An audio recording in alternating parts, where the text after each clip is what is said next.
Hello, everyone. Welcome. This is the 18th conversation with the Chancellor, which is really quite incredible. And I think, Mr. Chancellor Graham, we count the one where you were in the hot seat and I was doing the interviewing, which was really fabulous.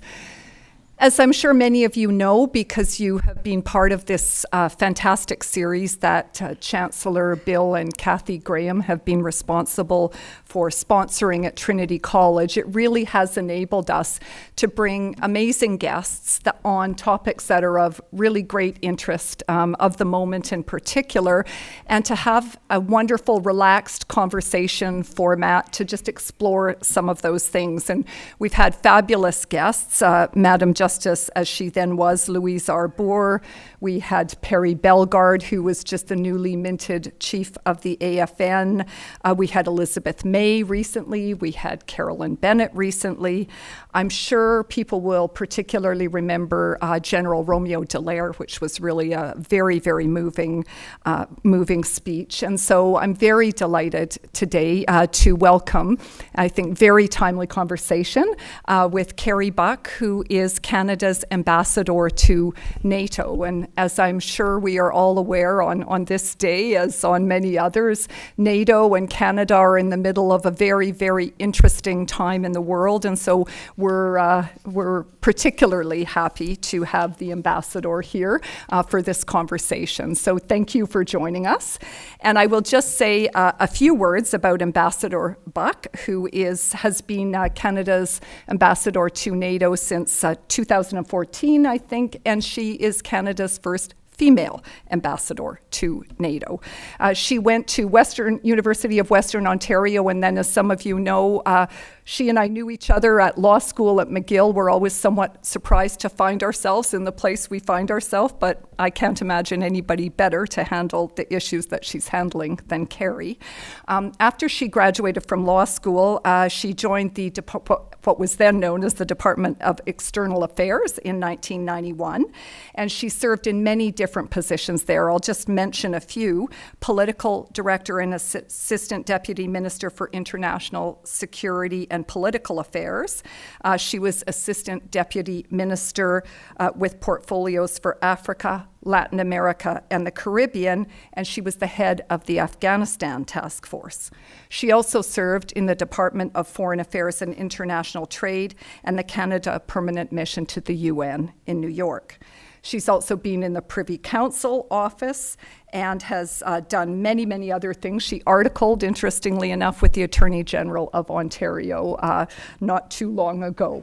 And it is just wonderful, Ambassador Buck, to welcome you back. And I think we're all looking forward to this great conversation. So thank you so much. Chancellor Graham, over to you. Thank you very much, Provost, and welcome everybody, and welcome. Harry, I had the privilege and opportunity of working with the ambassador when I was foreign minister, and we worked together in the Pearson building, and I would say she was a very outspoken member of the department. You always knew that you were getting a fresh and frank opinion when you asked her advice. So it was no surprise to me when Prime Minister Harper phoned me up and said, "Where can we send this troublesome woman?"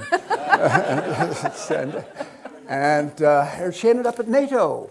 So, and we haven't had a war since. So there you are. You can see there's more to serendipity than you would think. But it's a great, she's been a highly respected career person in our department. And maybe it's a chance to say, Kerry, because I don't get an opportunity to interview many of our diplomats. But we are very fortunate in this country to have a foreign service of the integrity and intelligence that we do. We're very well served, and I don't think the public, frankly, have any idea of the complexity of the tasks and the devotion of duty that you people in your department give us. So thank you very much for that service you give to our country. It's very important.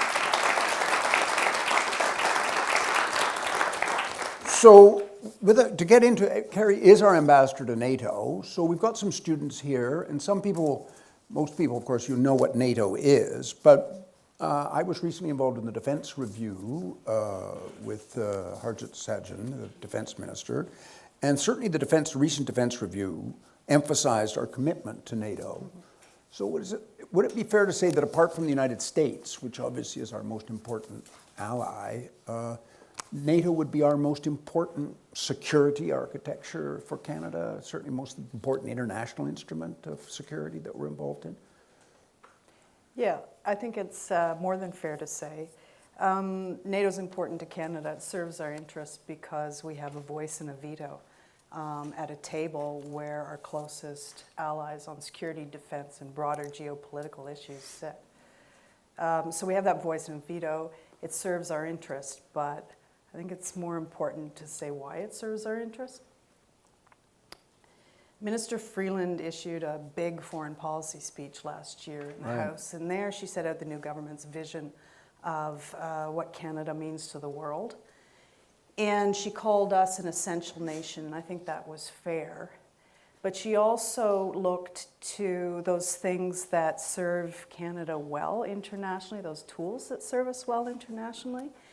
And her main message was that the international rules-based order needs care and feeding, and that alliances and allies serve Canada well. They're a force multiplier for us.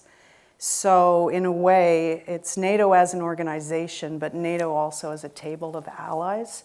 And as I said, some of our closest allies that sit at the table with us. So it's about rule of law, it's about multilateralism, and it's about security and defense. And as I said, a voice and a veto. And of course, NATO, well, like international politics, has gone through a series of evolutions, and as times have changed and the threat analysis has changed. And so what is the major threat that you would say that NATO now is, now that we're out of Afghanistan, and we can come back to that, I mean, what's the major threat now that's facing us that NATO would be essential for?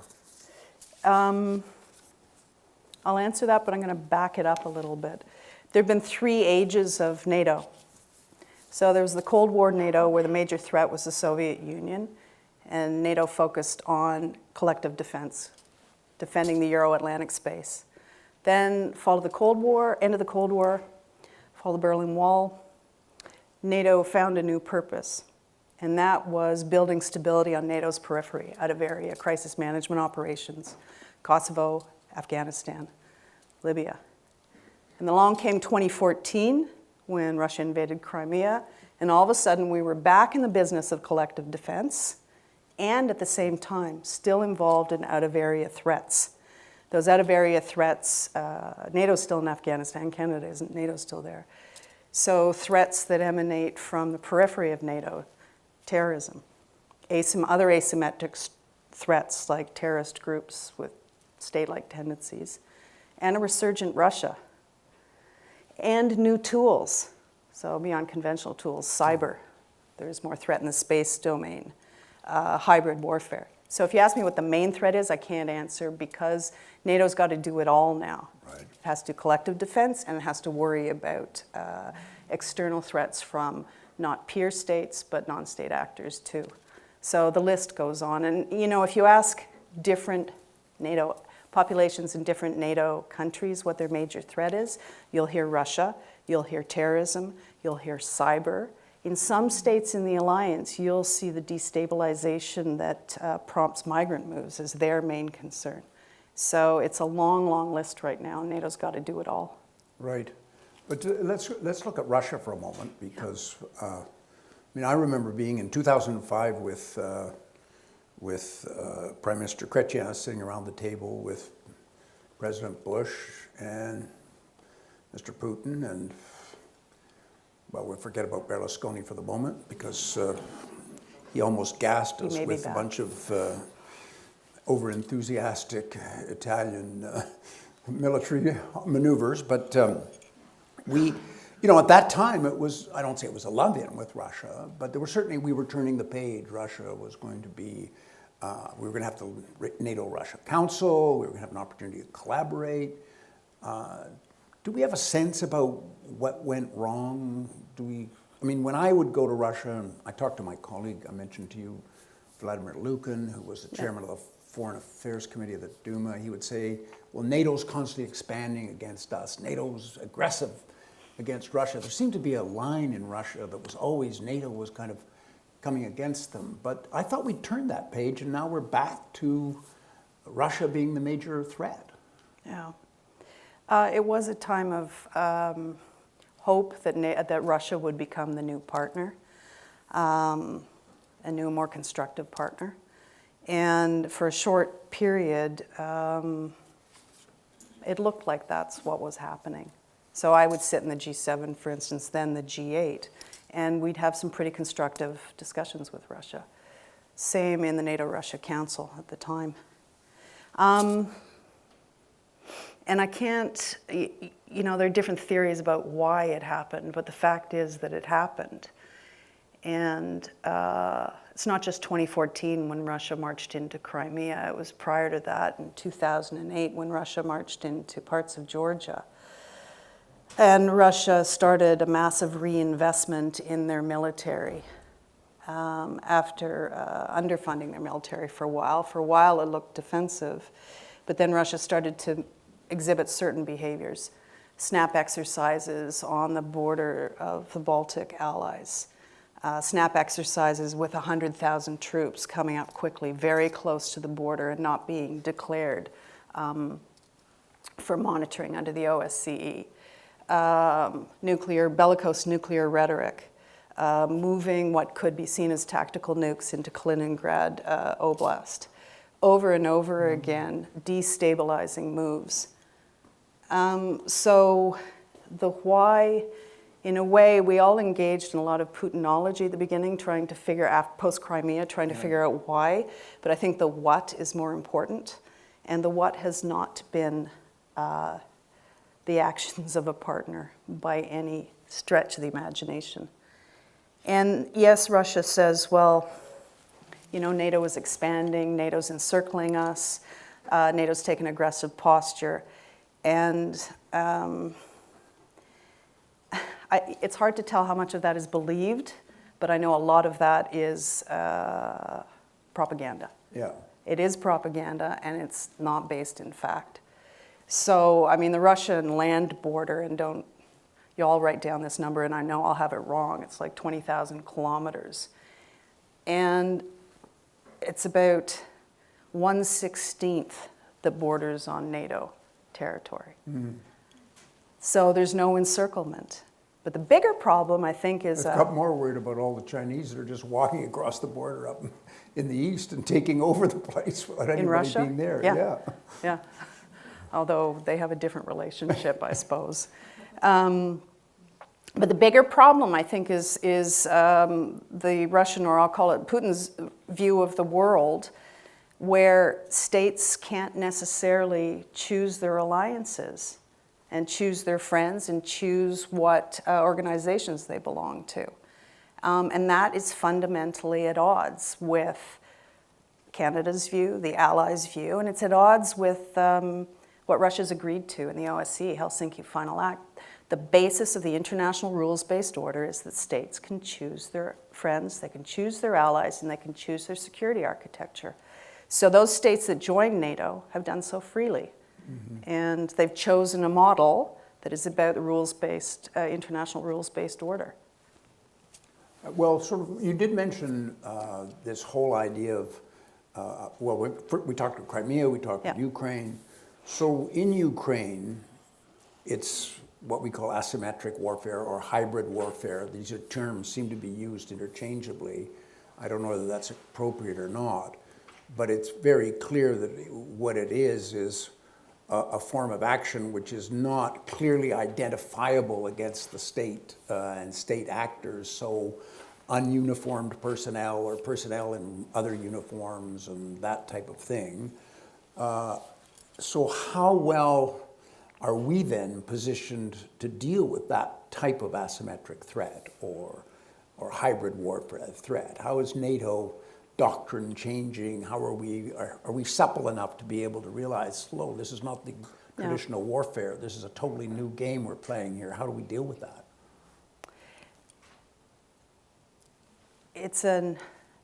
Yes, the short answer is yes, NATO is prepared, and NATO allies are prepared to respond to hybrid attacks. And there's so many different ways in which you have to be ready to prepare, ready to respond to hybrid attacks. First, on doctrine, I mean, hybrid has been around for thousands of years, but the difference now is that there are new tools that make it much more complicated. So, cyber, space, and we're building those capacities. That's in terms of doctrine. In terms of international law, that's a harder one too.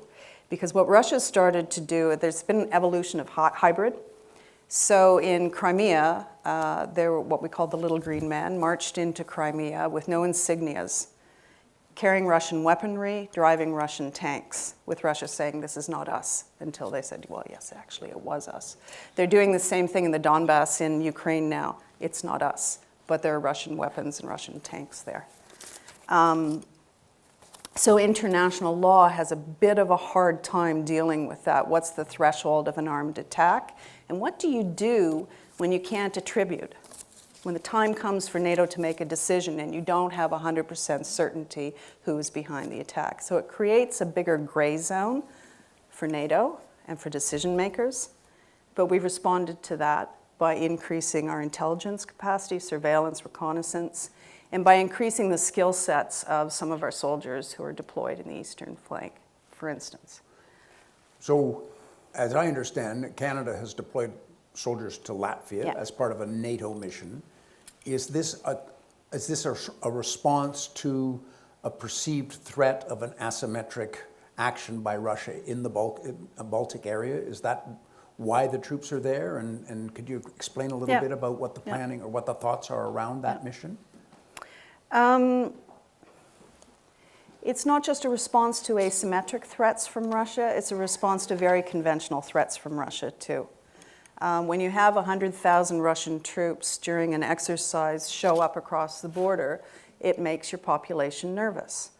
So Latvians, Lithuanians, Estonians were getting a little nervous around 2014 and following 2014. It's kind of a logical reaction, particularly logical if you had lived under Soviet rule for a while, like a few decades.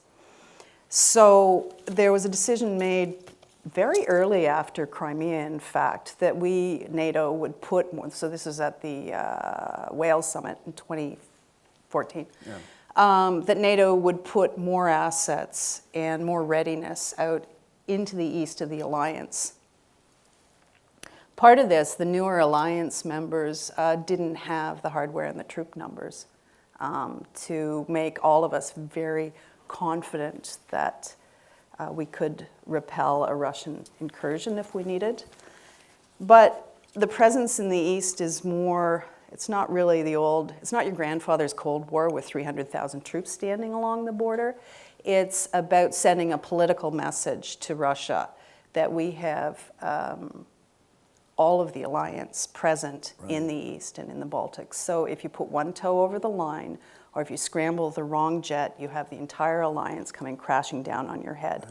So we don't actually think, I don't think, that Russia will cross a border.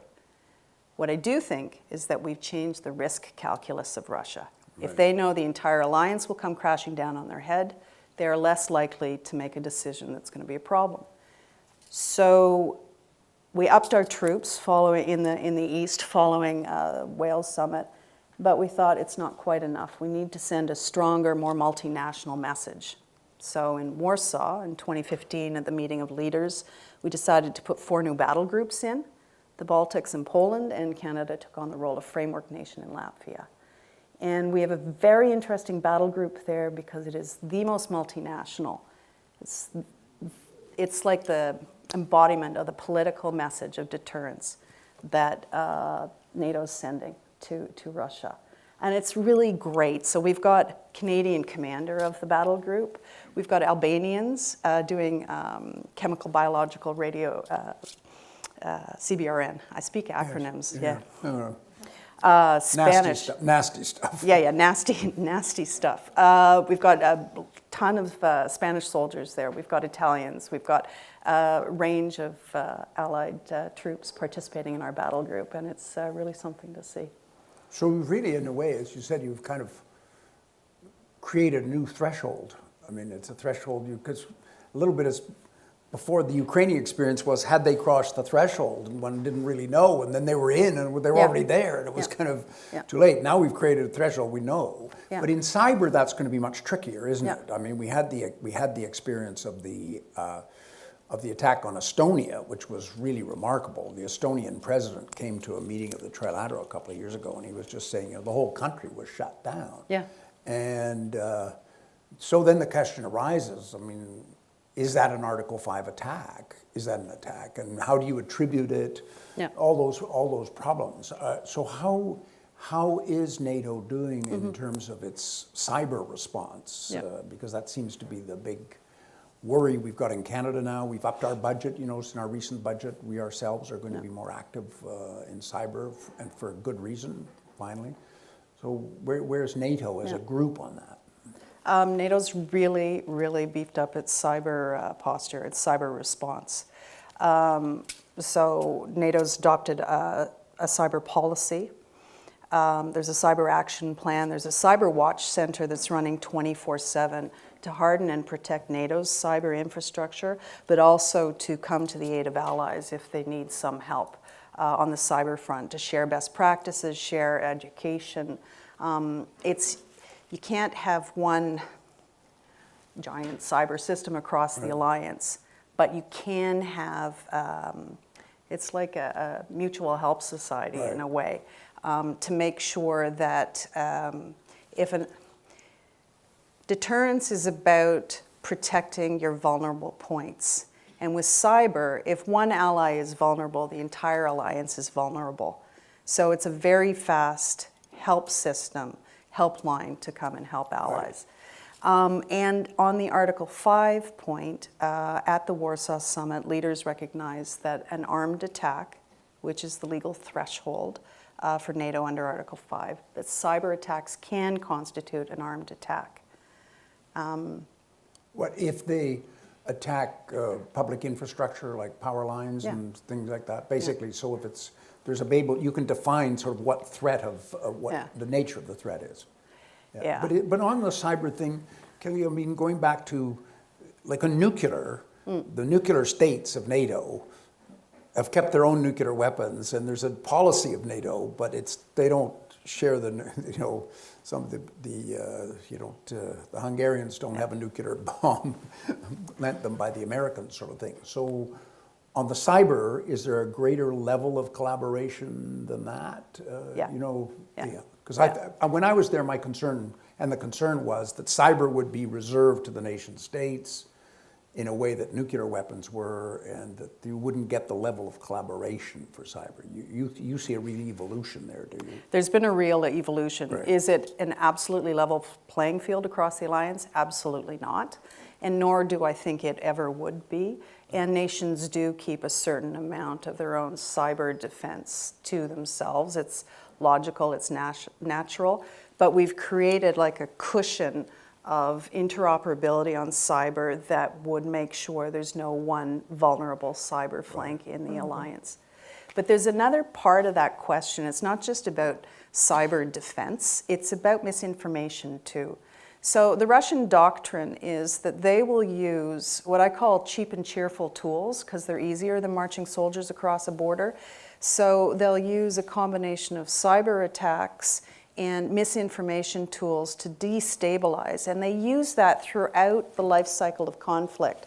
So even on the destabilization end, before they go into the world in their doctrine, the world of full-on conflict, they'll use those cheap and cheerful tactics of misinformation and cyber attacks. So NATO, we've done a lot on the misinformation front as well. We're tracking in the Baltics and Poland what those main messages are from the Russian government, what the main destabilizing messages are, and we track when they're used, and there's a similarity of messaging. It's easy to tell lies. It's easier to tell lies than to tell the truth. One thread that runs through the messaging in the Baltics and Poland is gender. So there was in Lithuania, there's an allegation of a rape by one of the Allied soldiers as part of the battle group in Lithuania. It was not true. It was a made-up story. But because we've hardened our cyber and our understanding of all our troops about what's happening on the ground, the German troops there could unveil and explain to the public that this was not true, that it was a made-up story, and here's where it came from. So we see this across the battle groups in Well, we've seen that. Remember in Balkans. Germany, there was Yeah. the thing about rape by immigrants that Yeah. were not true that Yeah. were spread. And, Yeah. and the Finns, I understand, are very concerned at the moment that there's a lot of misinformation Yeah. in Finland Yeah. and a derogation of journalists and things like that. Yeah. That we've got So quite before worried. the Canadian troops are deployed to Latvia, there is pre-deployment training about social media hygiene, understand the messages that will come to you, understand how you can be hacked, and understand what the messages are that we can send back to assure the Latvian population and our own populations of the truth. And we've got simple things like we'll have tabletop exercises back in Ottawa to prepare in the event that this information scenario happens. How do we push back? They'll do it through the NATO chain of command all the way back to NATO headquarters in Brussels. So we're as ready as we can be. But truth takes longer to push out than lies. Right. Yeah. Well, I don't want to bring up question period in the House of Commons, but there you are. There could be a good example of how do you deal with the fog of war. But on this, I must say, looking at this recent incident in the United Kingdom of the assassination attempt against, now second one, involve a Soviet dissident or a former Soviet spy. Is that something that could ever develop into a NATO issue, or is that strictly a national issue? I mean, It is a NATO issue. NATO's a political military alliance, so NATO will show solidarity politically with its allies and will engage politically with a whole host of actors around the world. So it's not just a military alliance. So last night, I was up late and up early. NATO was negotiating a statement, the North Atlantic Council was negotiating a statement of solidarity with the UK that we issued early this morning. Mm-hmm. The NATO SecGen has spoken out, and individual allies spoke out as well. Minister Freeland issued a statement earlier today. And the message from all of these places, from allies, the SecGen, and from the North Atlantic Council, is that this is an unacceptable attack. It is the first time we've seen a nerve agent used on European soil, since the Second World War. Yeah. And the OPCW, the Organization for Prohibition of Chemical Weapons, had it on their agenda yesterday too. So the international community is rallying behind the UK to send messages to Russia. And you've seen the UK come in with their round of sanctions as a strong message back to Russia that this is unacceptable. But it's unacceptable but not surprising, because we've seen instances of that kind of, I don't know what word to use, but that kind of unacceptable behavior in the past. Litvenko in London, the attempted assassination of the Montenegrin leadership prior to their last election just before they joined NATO, and on and on and on. Yeah, I mean, when these chemical instruments and the one with the nuclear one, I mean, the potential for harm to the public generally is just is huge. I mean, the collateral damage is, I mean, we have to have a strong response. But I mean, it's a KGB playbook that we see over and over again. And again, we're careful. The other part of the coin with NATO is that we're very insistent on maintaining our dialogue with Russia, and we do. So we meet in the NATO-Russia Council. And it's important to maintain those lines of communication, because a lot of this does flow from Mr. Putin, and my guess is he's going to win the next. I don't know how long he'll be in power, but at some point. You think he might lose the next election? No, is that what you're saying? Don't. Is that the NATO doctrine? I think that would perhaps be a bad bet. But just moving off that for a moment, I mean, when I was there, of course, the expansion of NATO was very important. Hungary, we welcomed in. I remember going to the Prague summit, and we were all so proud of the expansion of NATO. the two on left are two major countries that were there but not invited in the end were both Ukraine and Georgia. Is there any perspective of a likelihood of either of those countries being admitted to NATO, given the geopolitical fragility of the region in which they are and the danger that, I mean, I'm very fond of Georgia. I spent a lot of time with, Kathy and I spent with, what's her name, Nina Brikazi, remember, she was president for a while. She was a fabulous woman, and we had a lot of fun in Tbilisi, but I used to say, I don't know if the Canadian citizens would want to have an Article 5 obligation to your country, given the threat environment in which you operate. So where are we with those two? Yeah. It's called the open door policy, and it's a long-standing policy at NATO that, you know, as I said earlier, if a country wants to choose its friends and its alliances, and if they can come up to the standard of NATO, then they can be welcomed in. And by coming up to the standard of NATO, it's not just professionalization of their armed forces, it's a whole host of standards around rule of law, good governance, clean governance, anti-corruption, respect for the rule of law. Your judges are going to be working fine. So NATO expansion coupled with EU expansion has led to a real broadening of the alliance of like-minded or shared values in the Euro-Atlantic space. So it's been a really important move. And the open door policy still stands with the door wide-ish open.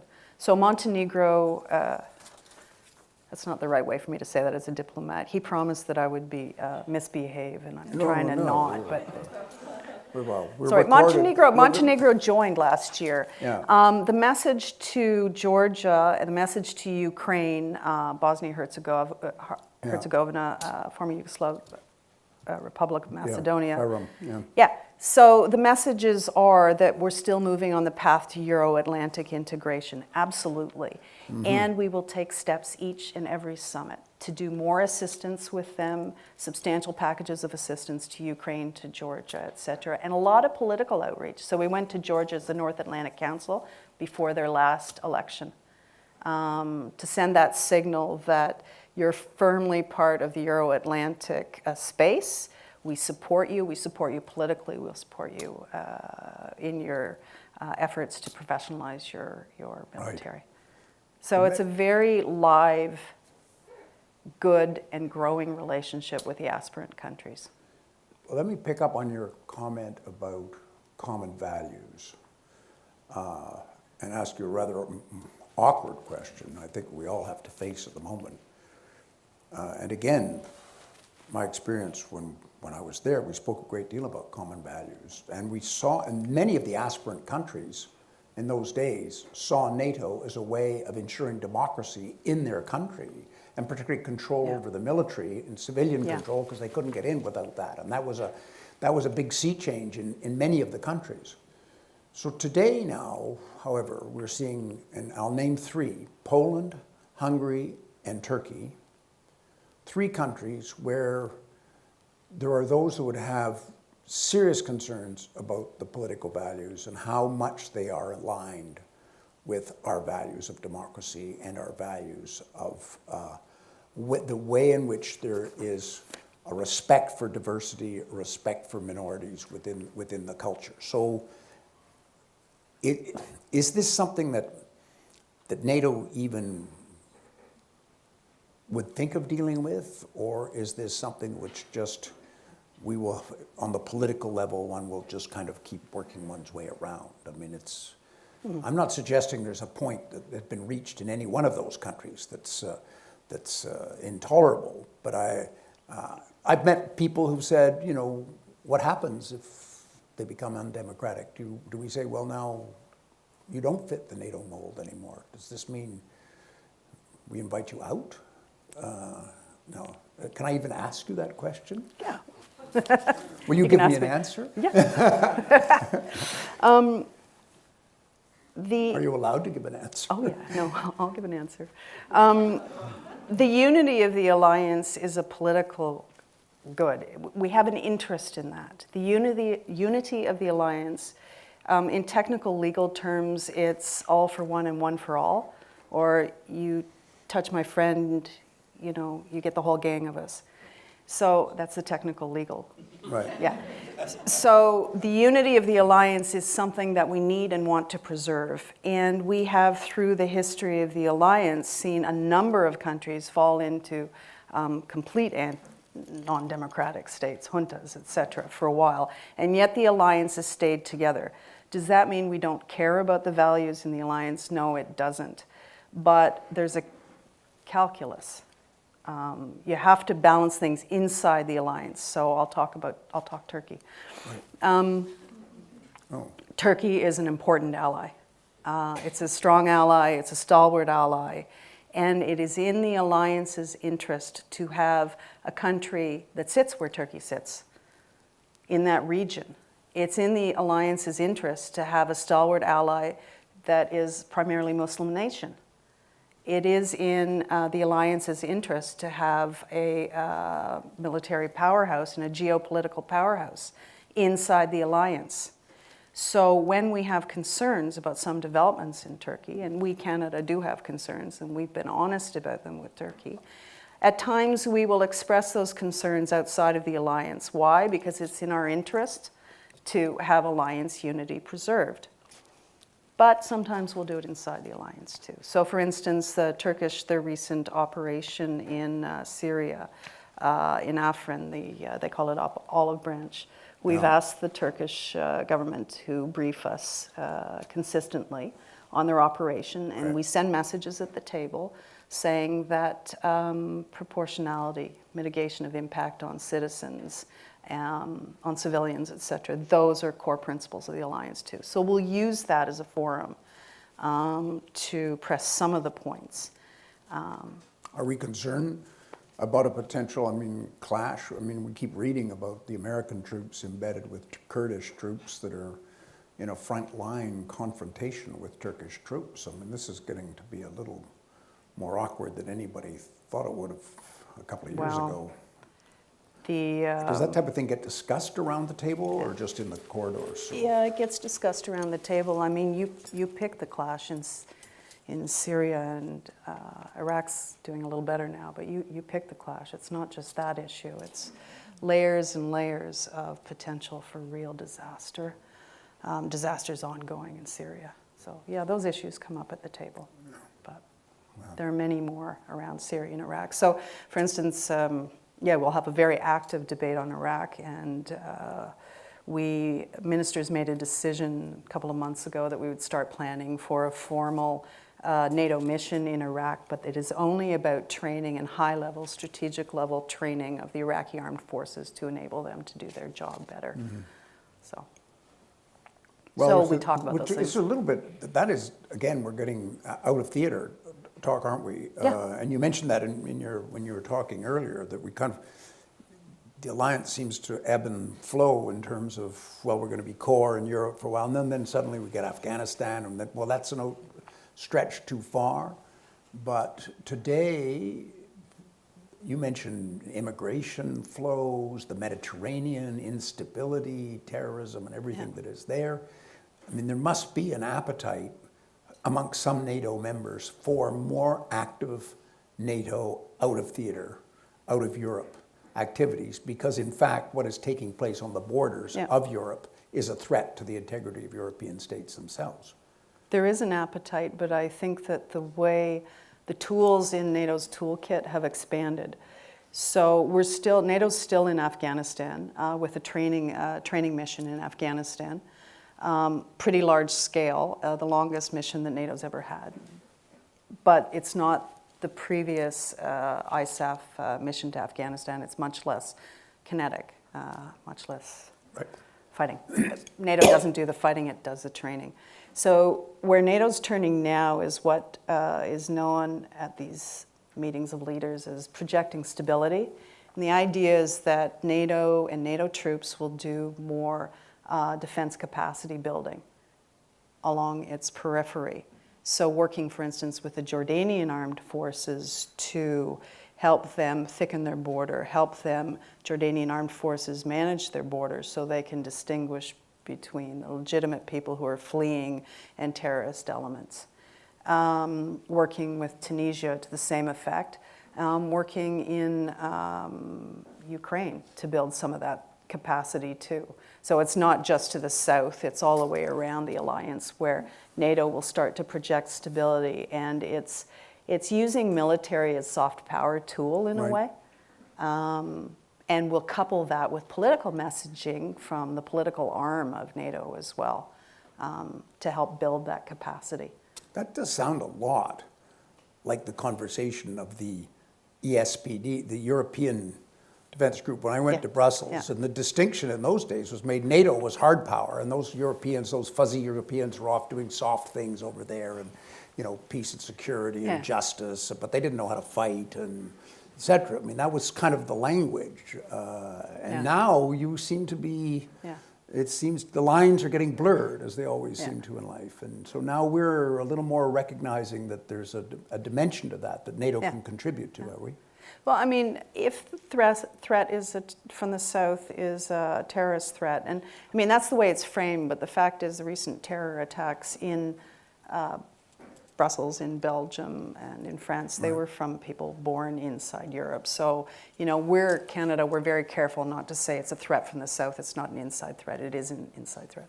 But there are big terrorist risks from Iraq, from Syria, and we recognize it.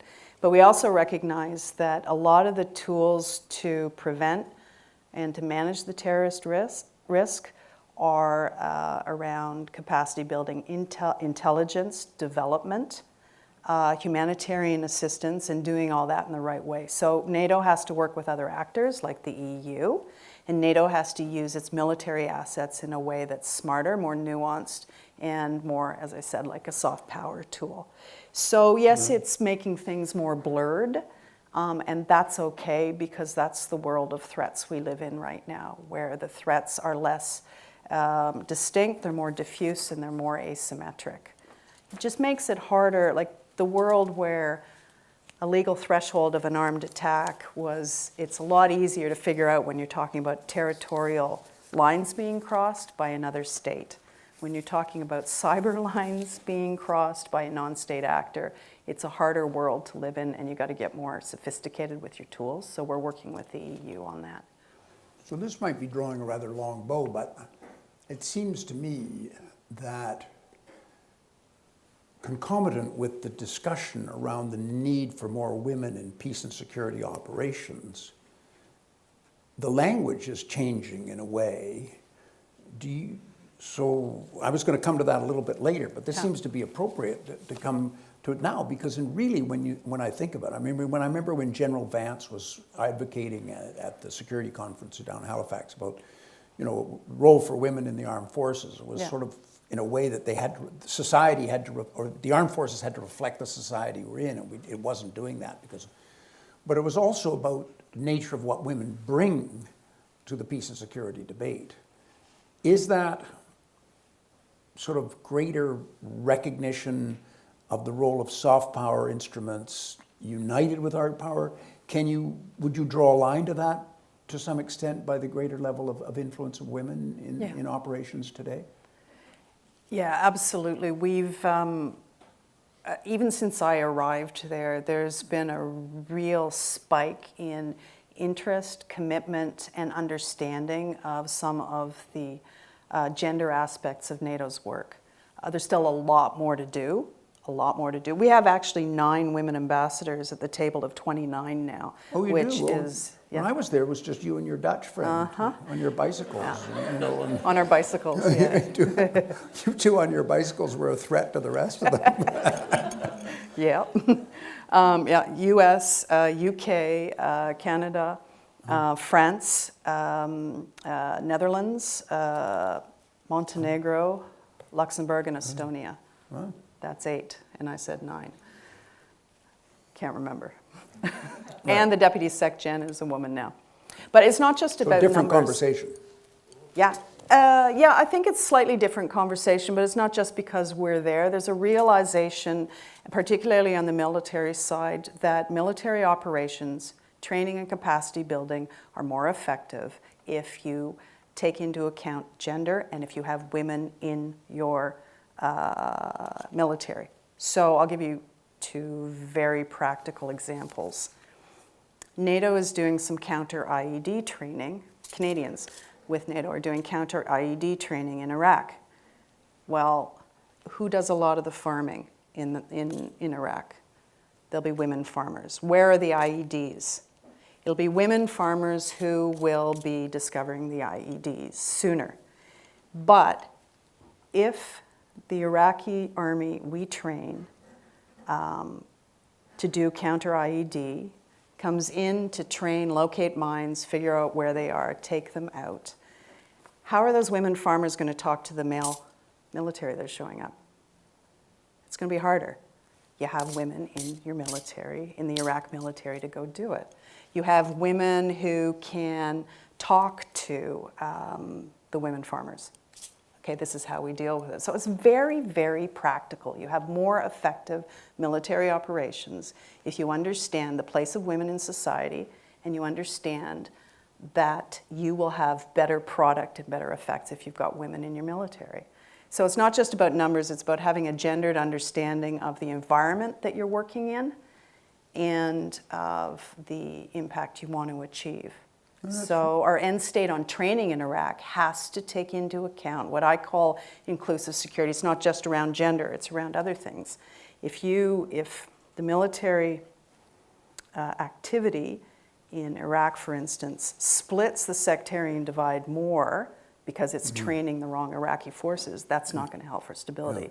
So it's not just about gender, it's about religious divides, you name whatever the dividing line is in the conflict at issue, you need to take that into account when you're doing your military business. That's very interesting that finally NATO, because when I was at the UN, in connection with the security review, and the Indian ambassador explained to us that in Africa they have an entire unit of women, a women battalion. And they are more effective than the men because they can go into the village and talk to the women in the village and they can bring peace. And he had for exactly the same reason you were describing. He said there's a military utility to this that escapes the first time you think about it. So it's good to know that that's taking place in NATO and it's actually influencing it. And I think having ambassadors like yourself are our own General Whitecroft that's running the military school in Rome. Well, don't tell any of my NATO ally friends, but Canadians we're owning the women, peace and security agenda at NATO right now. So the new special rep of the NATO Secretary General is a Canadian, Claire Hutchison, who's just joined, and General Whitecross, who was just named to Prime Minister's Gender Advisory Council for the G7. She's the first woman commander of the NATO Defense College. We're going to revise the NATO Action Plan on Women, Peace and Security for the summit that's coming up in Brussels in July, and we're doing well. And part of the reason we can do that is because of the real commitment back at home. So General Vance has said we'll increase women in our military 1% a year to reach a target of. So it's totally consistent with the Canadian government policy as a whole, on across a board, a lot of boards. And we've got a lot to learn. We've got a lot of things to do at NATO to make it where it needs to be, but. We're doing all right in Canada, and we can share some of those lessons with our allies. One thing I would kind of jump to that issue, which I was interested to talk to you about. It kind of left the out of theater, so I just want to go back before we go after the audience to one out of theater issue, the Arctic. Do you have any? Is there any evolution on the thinking about NATO's role in the Arctic, potential role in the Arctic? Should it be there, given the significant activities of the Russians in the Arctic now, the Chinese having more icebreakers than we do, which isn't hard because we have none, and but there is. It seemed to me a few years ago was no, we don't want to hear about NATO in the Arctic. Now I seem to be hearing, oh, NATO could have a role in the Arctic. What is there an evolution in that direction? There is and there isn't. In the Arctic proper, our view and the view of our other Arctic friends in the alliance, Norway, is that it's actually a zone of cooperation, including with Russia. So the recent fish agreement, for instance, that was absolutely huge that fish agreement was reached. And it's really important, and Russia was a useful, constructive partner on that. So we don't want to overstate the risk or militarize that region. We don't need to, but we have our eyes wide open. So I went up with a couple of my colleagues from the North Atlantic Council up to Kirkenes and up to the north, the Arctic Circle in Norway. And we went to some of the lookout towers to look across the Russian border. And Russia's got its nuclear submarine fleet up there. Yeah, and Russia is starting to project that force down into the Greenland, Iceland, UK corridor. Right. You've heard in the press about the UK worried about submarines going through the channel, etc. So they're starting to project force into areas that are vital to those sea lines of communication between North America and Europe. This is our prosperity that relies on those areas being kept open. And we're a few years ago, we started to talk at NATO, and here's my acronym of the day, A2AD. But it's about Russia being able, not controlling all the time, but being able to move assets very fast into areas where NATO needs to operate, including NATO allies' commercial interests. It's sending a message, and it's occupying space that we can't let them occupy. We can't let them stop us from moving. We have commercial interests. So what NATO's doing is we're talking a lot about the North Atlantic, and we're talking a lot about more maritime capacity, more intelligence, more surveillance, and more air capacity to make sure that we have freedom of movement in those areas that are necessary to the alliance's safety and security. Yeah. Interesting. One last thing then, and we'll turn to the audience. Canada and its role in NATO. I was just before the Defense Committee, and there's criticism of Canada's defense spending. We spend about 1.1% of our GDP presently on defense. And we agreed at Wales Summit that we would strive to reach 2%. I have to say to you that as a former person in Canadian public life, I don't think that's even vaguely possible that the Canadian public would consider practically doubling our defense budget. I mean, considering the other issues we have to deal with in our country. But we could make greater strides. When I was there, George Robertson, who was the Scottish Secretary General, but he had a great phrase. He always said, well, Canada's rather low on its input, but it's pretty good on its outputs. So we got credit for what we did. And I think we're getting credit for the Latvia mission now, and we're getting credit for other leadership positions we've taken and investments we've made. But is there still a considerable, angst isn't the right word, but concern around the level of spending itself, or is this a false metric? It's a metric that has its flaws, but it's a political fact, and it was an agreement at Wales. But the agreement was to stop the cuts, to reverse the decline, and to move towards 2% by 2024, to move in that direction, and that's happened.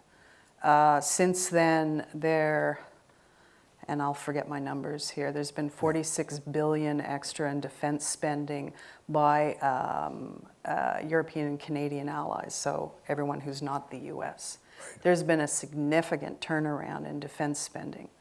And it's not just about the percentage of GDP, it's about investment in equipment and readiness and agility.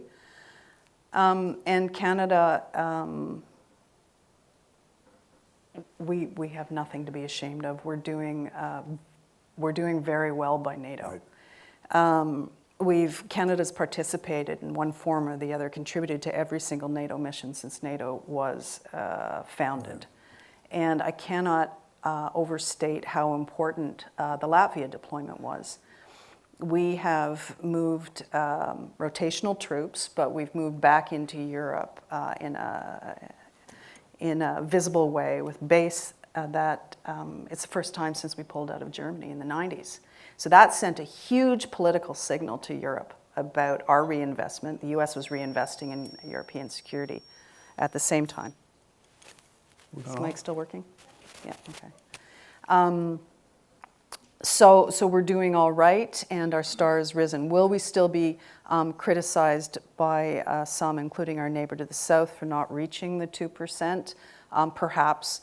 But the defense spending review, the defense policy review that resulted in the new policy, Strong, Secure, and Engaged, it has, well, you know, you were on it, but it has, it started from the premise, what does Canada need for our own security needs and interests? And those included what we wanted to do at NATO and the UN. And it increases troops, it increases our capabilities, ISR, cyber, and the whole panoply of things. And there's a roughly 70% increase of spending costed out over the next 20 years. Yeah. That is pretty impressive. We can be proud of it, we are proud of it. And a lot of those capabilities that the government's investing in are needed by NATO and needed by allies. Right. So, I certainly think yeah. that the review produced a tremendous, surprisingly, frankly, that a lot of people were surprised that the government was willing to invest at the level in which they did. Although I will say for myself, one of my constant saws when I was up there was my belief that we don't spend enough on capital equipment, that the budget, we're around 17 or 18% at the moment. Yeah. And if you think of us living in a technological age where new capital equipment is extremely expensive, and for interoperability and other reasons, I don't see how we can be less than 25%, which is what the Australians say. I mean, that's a bit of an arcane thing for, I guess everybody in the audience says, what the hell's the guy talking about? But we're really, it means showing up with the right plans. If you're in a business and you have to renew your equipment and renew your capital, and particularly the expensive capital equipment, and in this case it's ships, it's aircraft, it's things like that. And if you don't do that, you're going to atrophy. So, and it's not just atrophying as an armed getting forces. Up there. Is there a NATO? Yeah. What do they say? 22%? It's 20% is the standard, and I think we're up at about 18 or 19 now. We're doing not badly, but we came through a period where, frankly, my personal view is we were risking rust out on a lot of things. Totally. So it's not just about our inability to do what we need to do as Canada to protect ourselves. It's about interoperability with our NATO allies. If you show up with a plane that's 30 years older than the troops operating next to you, it is really hard to have that interoperability, to have planes talk to each other. It's very practical on the ground. So we really had to reinvest. And they're reinvesting. And I used to fly in those Sea King helicopters. Yeah, yes. exactly. Yeah. Couldn't you find something better for the minister? You know, I mean, no, he's the guy we want to put in the death traps. You know, so he'll give us more money. Yeah. Well, I think having totally bored everybody by getting to the capital equipment side of the question, why don't we turn it to our audience? Sure. And we've got some questions over here, and I know we've got Robert Baines, who's the head of the NATO Association here. He perhaps might have something. Yes, sir. Just quick question for Madam Ambassador. Just on, you touched on the North, which for a lot of the students here and future generations is going to become extremely important, and it's sort of dropped out of the media. But the North is becoming a quick way of transit as well now with the warming. It's extremely rich in resources, and there's a lot of countries eyeing it, like Norway and the Chinese and the Russians. Is there any policy, have you seen anything where the government's saying we should be doing more satellite surveillance, more air surveillance, and as Bill touched on, maybe a freighter or two going through the passageway, just to say that this is Canadian territory. Give us the courtesy of calling us when you're coming through. Yeah. We're getting tour groups coming through now, and they are That's stopping okay. at some of our northern communities. Tuktoyaktuk, everywhere. Yes, yeah. Tuktoyaktuk. Yeah, in the defense policy review, in the new policy, there's a clear recognition that more is needed in the Arctic, more presence, more Canadian presence. And your point about China, from the NATO perspective, we've also made a conscious decision to reach out more politically to our NATO's network of partners in Asia. NATO's 29 allies, but it's got a web of 40 partner countries that are on every continent except Antarctica, but every continent. And so through that web of partners, NATO's seeking to build those political channels even more, including talking to China, to make sure we're all on the same page as much as we can be and that we have our eyes wide open. But again, I'll go back to my point. We don't want to militarize the Arctic or see the Arctic as a higher risk zone than it is. Fact is that Russia has a lot of its natural resources in that area too, and it is in the Russian interest to cooperate. And the Arctic Council is actually functioning pretty well. So we want to keep that zone that way. But at the same time, investing in NORAD as well to make sure we have those eyes wide open in the north. Just a quick observation. Take the mic, maybe. Very quick. I was with Canadian Forces just for a day, one of these Army things, and I have to just say, our Special Forces group, we have a subset of in Army Special Forces. They are just amazing, and I just wanted to give you that feedback. Yeah, my trips to Afghanistan, I would have the pleasure of being accompanied by a few of them because it was a pretty high-risk environment, and their knowledge of Afghan history, Afghan culture, the Afghan people, and their skill sets, it was pretty important. And I felt a lot safer with them around me as I was walking through the market in Kandahar. But it's an interesting observation because I think it's fair to say that more and more countries are turning to their special forces more and more as a tool in the toolbox that is more used now. I mean, when you look who we've got in Iraq and in our own special forces, we have beefed up significantly, and there's a great deal of, and they're very nimble on things like the cyber and on, they can move faster than the regular army because they can be a little more nimble about the way in which they acquire things. It's a very important asset for us, for sure. Mohammed. Yeah, thank you. Thank you so much for a very informative interaction and answers. I really appreciate that. I have two questions.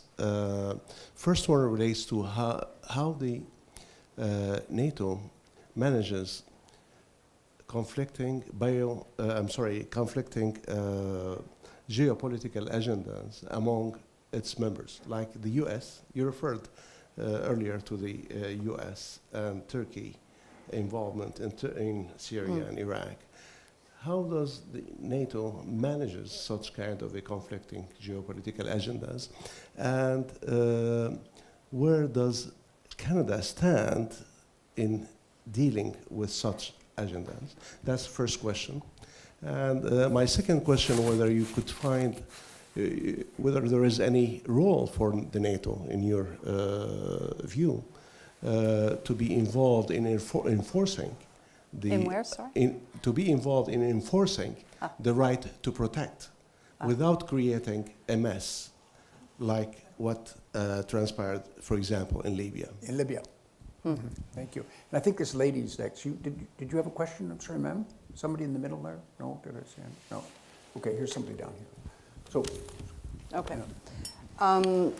Geopolitical differences. So, for instance, Germany and Turkey were having some serious differences on migrant issues a year and a half ago. Turkey and the U.S. have had some serious, stern talks about what's happening in parts of Syria right now. So these things happen, but I'll go back to my earlier point about the value of unity, and that has a certain forcing function. NATO and alliance unity is a political good that we all want to invest in. So those differences where they might be this far apart outside of the NATO table, they'll come to here. We still have some of those differences that will show up and affect what NATO can do, because NATO acts by consensus. So it's an essential veto for every single member of the alliance, but because we sit at the same table, we also all push each other. So the way I describe it is NATO pushes issues ahead of itself with like a wide broom, and we will slowly build to a point where we can get consensus and move. And sometimes that consensus can happen really, really fast.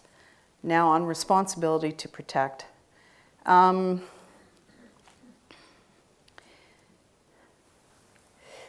this is a personal view. The international law on this has evolved over the years. So we used to talk humanitarian intervention, we talked human security for a while, which morphed into responsibility to protect.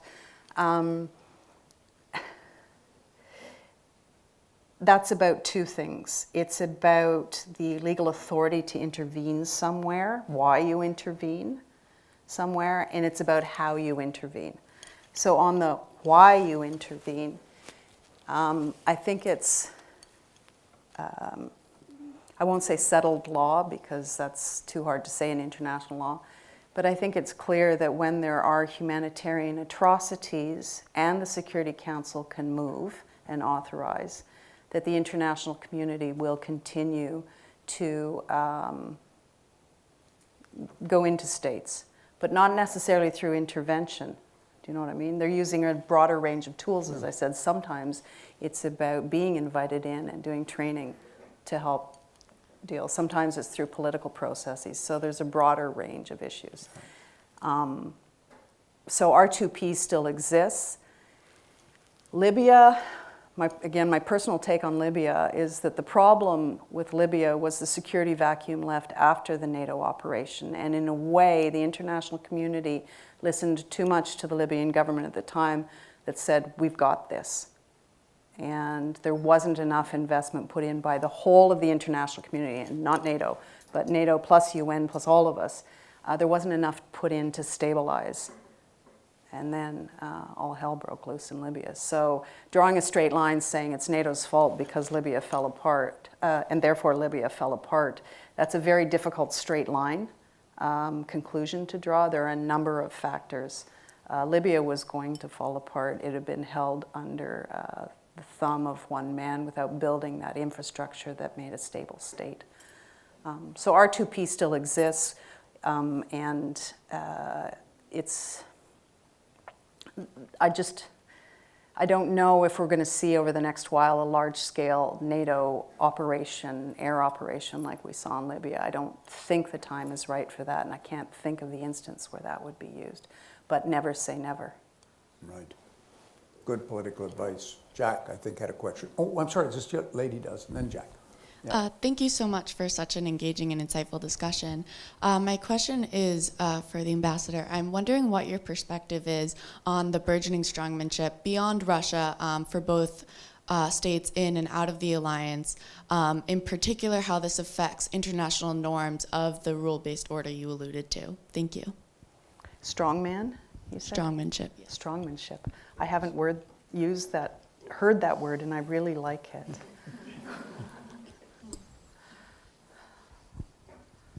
And that's a hard question. Well, strong men come and go, right? And states, for the most part, survive. And the alliance is in it for the long haul. Do you know what I mean? So states are, they participate in international organizations, NATO and the UN. So many different levels. So if, for instance, President Trump, for a while, was saying some pretty negative things about NATO. He's since changed, and we've had assurances from Secretary of State, Secretary of Defense, the Vice President, and the President himself that they're supportive of NATO. But at the same time as he was saying those things, America, the United States, was tripling their investment in military, their own military in Europe. So there are many ways in which states continue to engage with international organizations, continue to engage with international law, and it's not just about leaders. But that's a really hard question that you can answer 50 million ways, so I'd like to ask you, but I won't. That's very, very optimistic. Yeah, that's my Jack. business. Yes, I'd like to ask you about the NATO mission in Afghanistan, which, despite being out of theater, as you pointed out, is NATO's longest mission, even if Canada is no longer directly involved there. Chancellor Graham and I teach a seminar on Canadian defence policy, and a lot of our students write their papers on Afghanistan, many of them adopting very critical stances on it. They see the mission as not being a resounding success on its own terms. I don't happen to agree with that, but convincing them of its merits is, as I try to do, as Bill sometimes tries to do, is a bit of a tough sell. I'm wondering how you would go about that. These darn Trinity students want to think for themselves, Jack. It's outrageous, really. Well, Canada's not there with boots on the ground or loafers on the ground because there were a lot of civilians. We still have a good and vibrant embassy there, and we're about the 5th largest contributor to the Afghan National Army, Security and Defense Forces. So we're still contributing in a pretty significant way, and our development dollars are huge.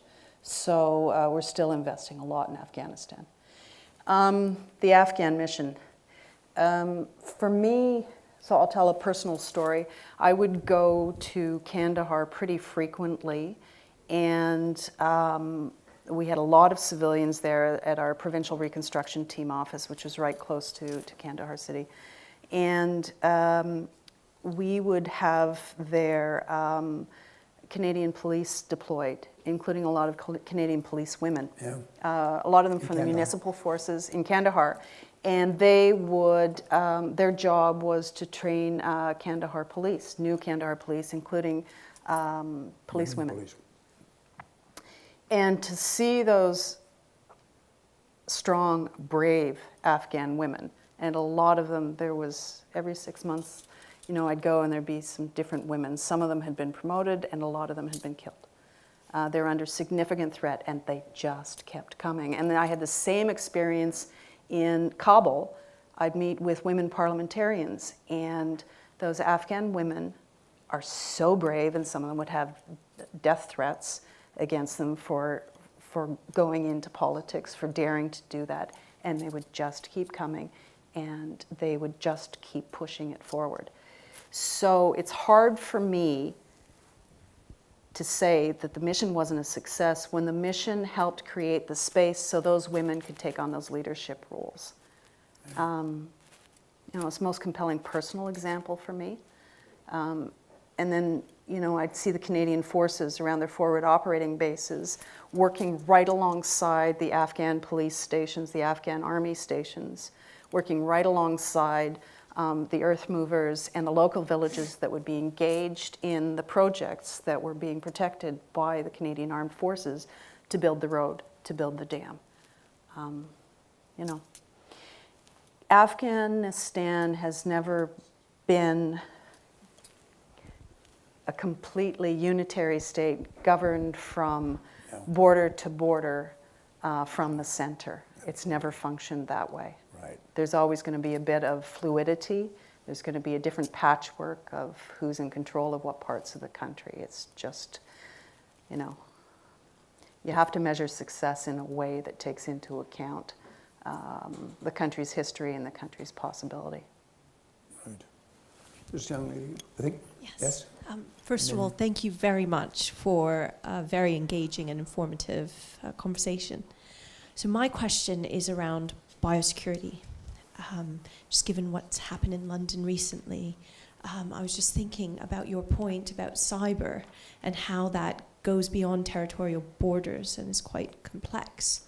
But so can also the threat of bioweapons. So I wondered if you could comment on that from the NATO perspective.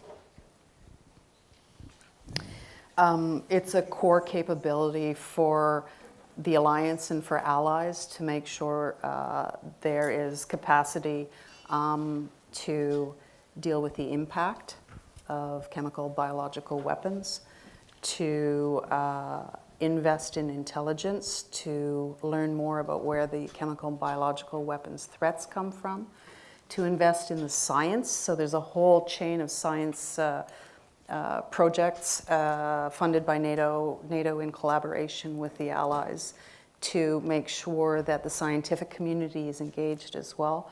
So it's really very much a core competence across the alliance. And unfortunately, we've had some experience dealing with those issues previously in Iraq and elsewhere, and now London. If I can weigh in on that for a moment, from my experience as defense minister, Canadians do not appreciate the degree to which we have a very sophisticated CBRN, trained, scientific-based, but largely at Suffield in the West, but also here in Ontario, that are extremely well prepared for these. And in Iraq, I know some of the special forces who I've spent some time with went in, and there again, the special forces are different because they can take doctors with them and people that are not necessarily members of the military, but can add them to the unit for the purpose of some special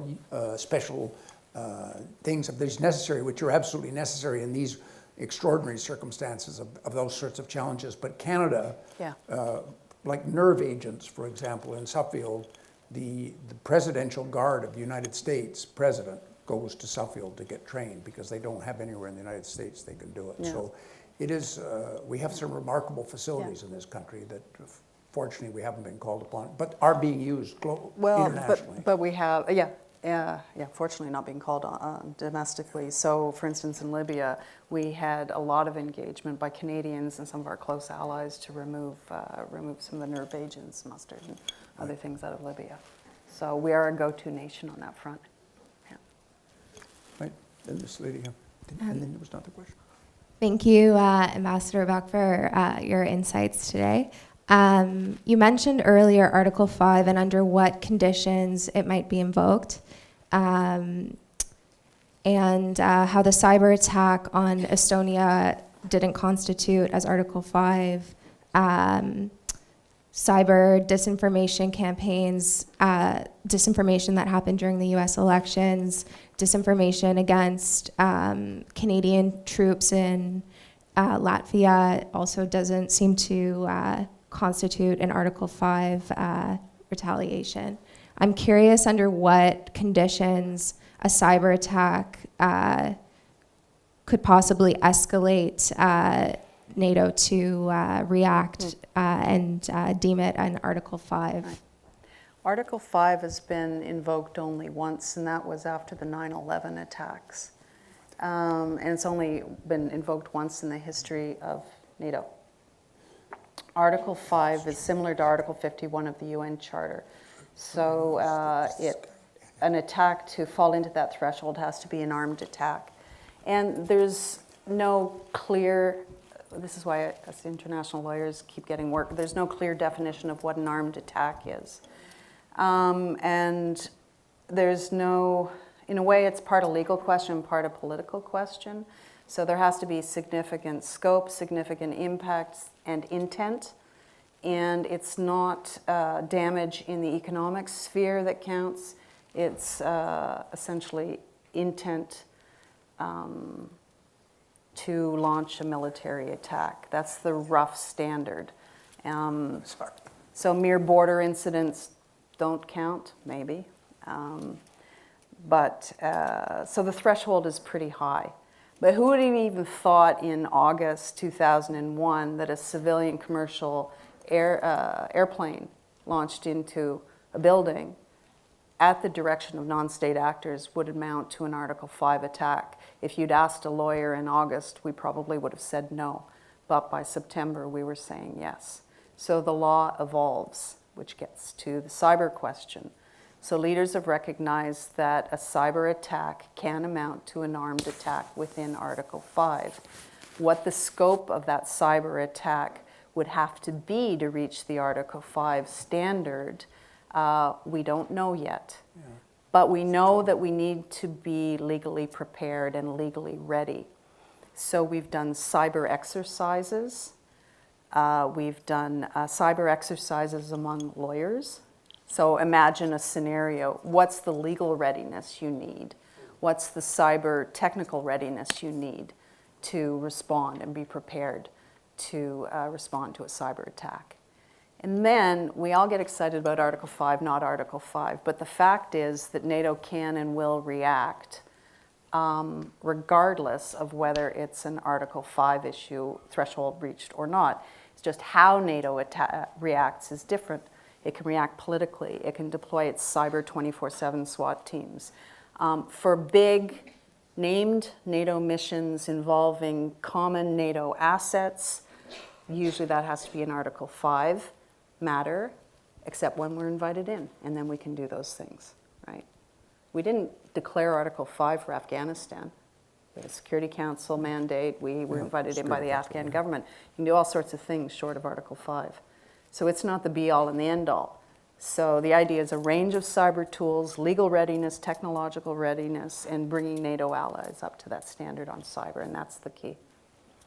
So I think 3 last questions, then I think we'll have to draw to an end, or our ambassador will. So there's a gentleman there, and then there's somebody in the back over here who never, because I'm not looking that way. So if you could go first and then second, and I think there's one third one, maybe one of you guys cast dice to see which one of you two get it over there. But anyway. I think the guy Cool. Thank you. My name is Sam. I feel very fortunate to be here and to hear you both speak. My question is, because, Sarah, you've spoken a lot about what you wish Canadians knew. So if you were to write a book that was going to be taught in IR classrooms such as this one at Trinity College, what would the topic of the book be, and what would the thesis of the book be? Oh, the threats? No, that's to you. Mm-hmm. It can for both. Minister, it's to you. For both of you, actually. Well, if either of you want. actually, I wrote a book. Yeah. So the problem with the darn book is it's published by UBC Press, and fortunately Trinity occasionally bought some and gave them away.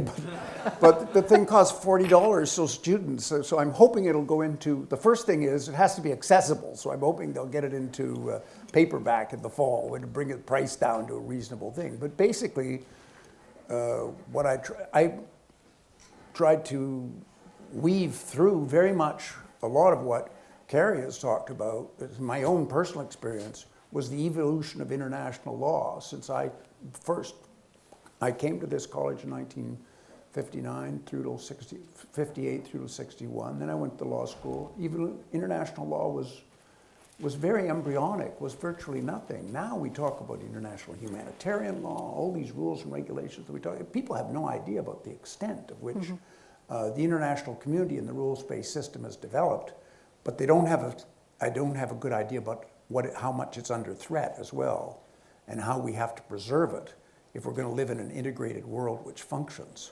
So that would be a strong thrust of what I would write in, what I wrote in my book.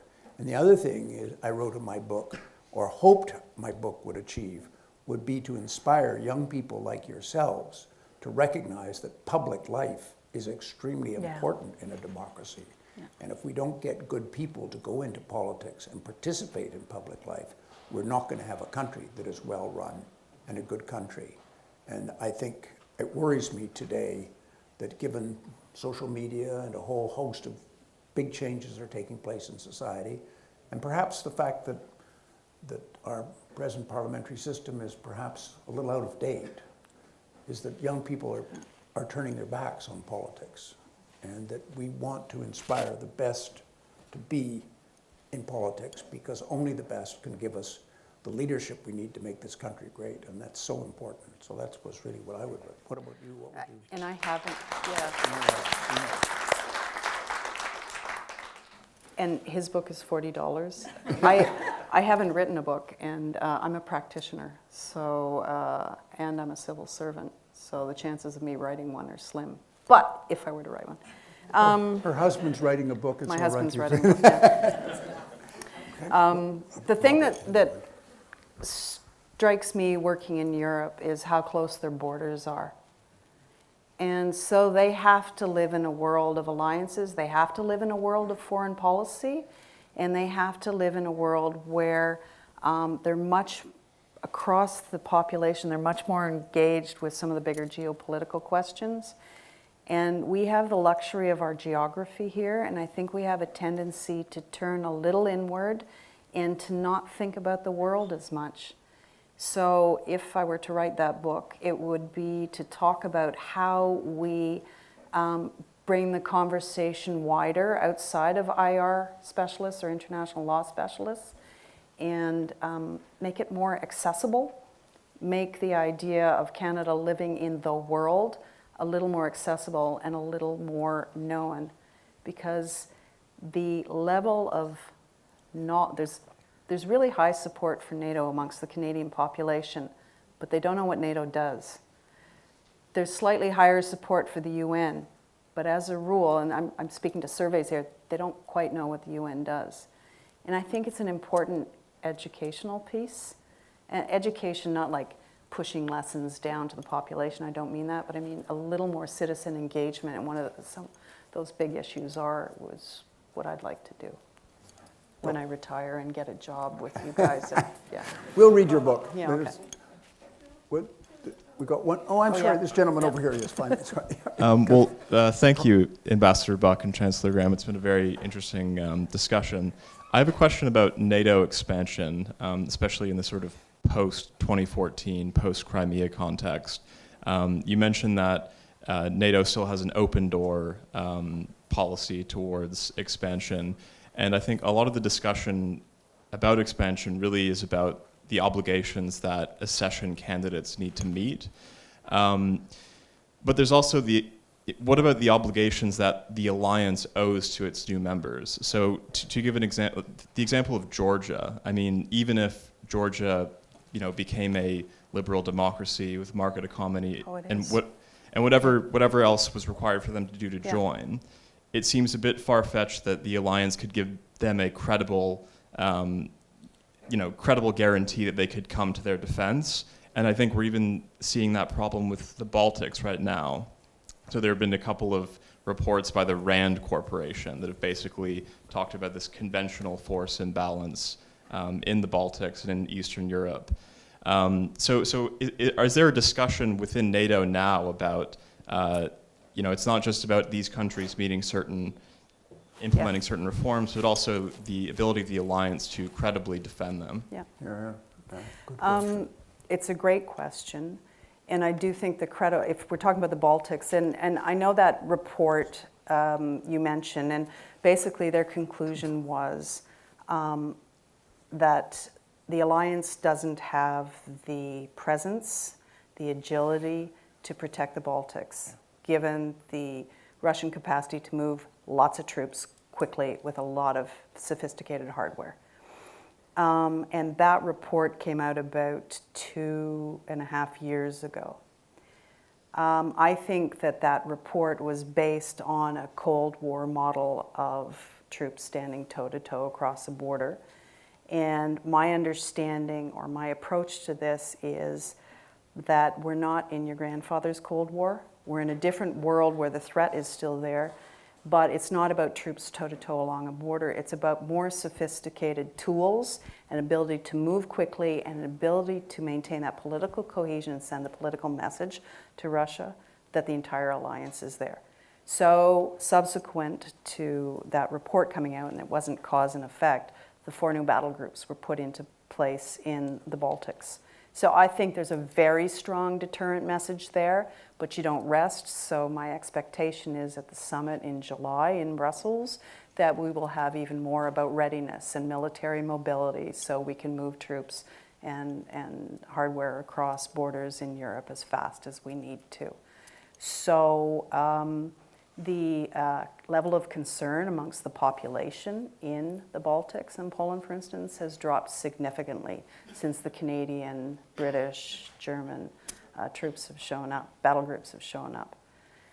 Georgia's, I'm a big fan of Georgia too, and they have come a long, long way in the professionalization of their military, their security services, their democracy, and they have responded in the most mature and measured way to Russian presence in Abkhazia and South Ossetia, reaching out to their populations, Georgians, who are effectively living under Russian control on Georgian territory.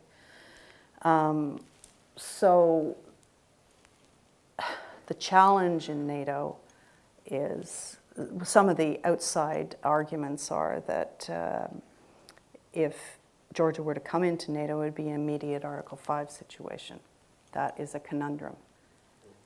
But NATO's using other tools to continue to build that relationship with Georgia. So we've got a substantial NATO-Georgia package. We deal in acronyms at NATO, which means that we're pouring in, not just pouring in a lot of assistance to Georgia, but working really closely with them to increase their interoperability, their professionalization, and as I said, send those political messages to Georgia that they're part of the Euro-Atlantic space, even if they're not yet members of NATO. Right. So, doors open. So there's one, we got a question here, and then I'm going to let the president of the NATO Association have the last word, then we'll wrap up. Thank you so much. It was a privilege to hear from you. I wanted to ask a little bit about NATO command structures. So last year, Germany made some efforts to try to unify what could be called a European army, with brigades from the Czech Republic and Brussels being incorporated under German command. So I wanted to ask, from a technical perspective, how that would affect NATO missions and the ability for NATO to respond, if that improves things.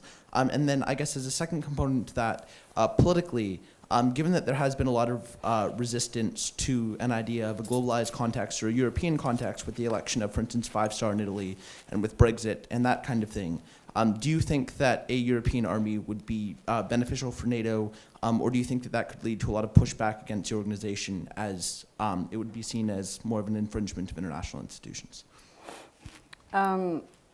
The German development that you're referring to, it's Germany introduced a framework nation concept inside NATO, and that is designed to increase interoperability amongst nations that work together. So, for instance, if 5 nations need to procure tanks, they'll work together to make sure they're getting the same kind of tanks so that they can exercise together, or the same plane, or the same standard on X, Y, Z. So the framework nation concept is about making NATO work better. The idea of a European army has been bandied around for a while, but European leaders explicitly backed away from that idea.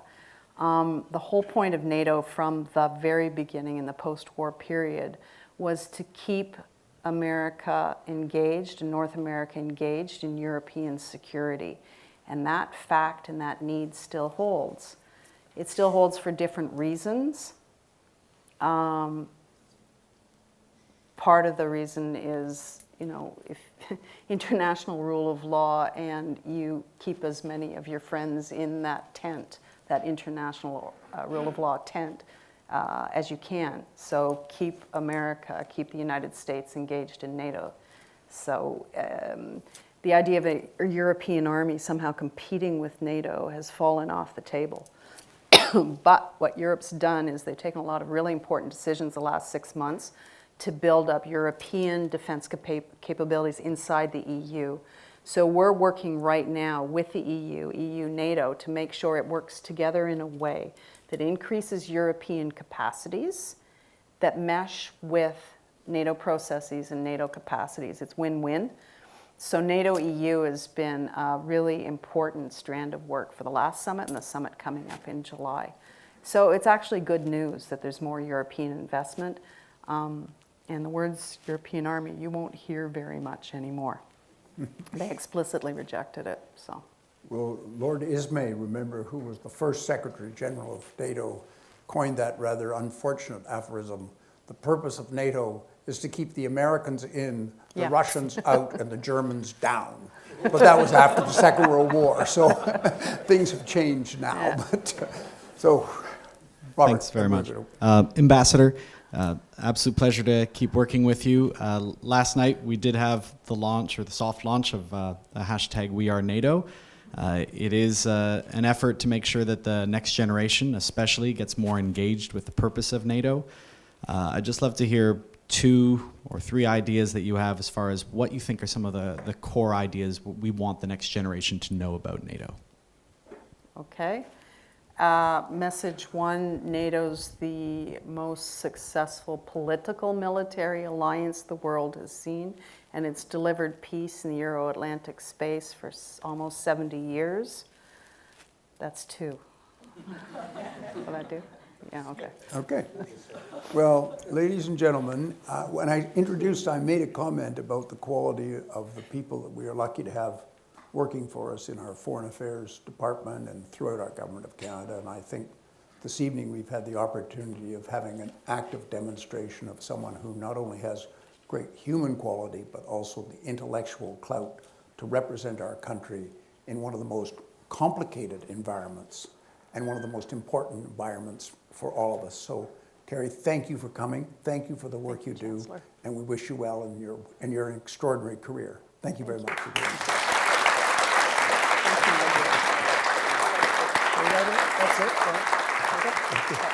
it?